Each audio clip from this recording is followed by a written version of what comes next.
Makikipagtulungan ang pamahalaang panlalawigan ng Davao Oriental at Compostela Valley upang maibsan ang mapaminsalang epekto ng climate change. Napagtibay ito sa bisa ng isang Memorandum of Agreement na nilagdaan ng mga lider ng dalawang probinsya at ng Climate Change Commission. Ang ulat mula kay Vicky De Guzman ng PTV Davao.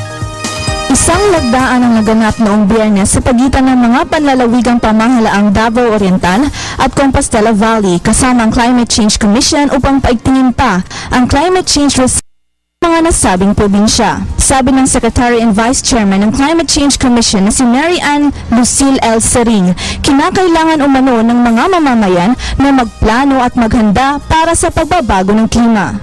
So this is what we're trying to prepare for.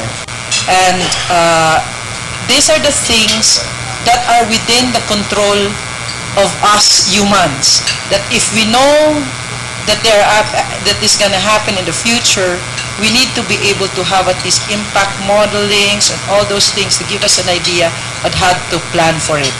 Ang proyektong ito ay naglalayong mapalawak ang technical assistance para sa pagpapabuti ng dalawang nasabing mga probinsya sa kanilang multi-hazard maps sa tulong ng ibang mga ahensya tulad ng Mines and Geoscience Bureau, Philippine Atmospheric, Geophysical and Astronomical Services Administration, and Project NOAA o ang Nationwide Operational Assessment of Hazards. Samantala, sabi naman ng United Nations Development Program Country Director of the Philippines, Toshihiro Tanaka, na ang ibibigay nilang partial assistance na 12 million pesos para sa Davao Oriental at Valley Province ay para sa pagpapaigting sa kanilang paghahanda sa mga dulot ng pagbabago ng klima. We haven't necessarily fixed the exact amount.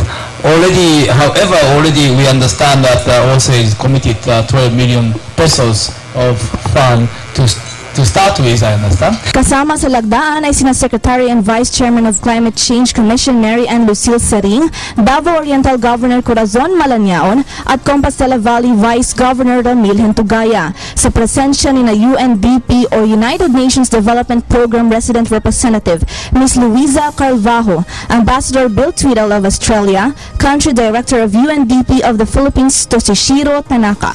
Ang lagdaang naganap ay tinawag na Enabling Regions 10 and 11 to cope with climate change. Para sa Telebisyon ng Bayan, Vicky De Guzman.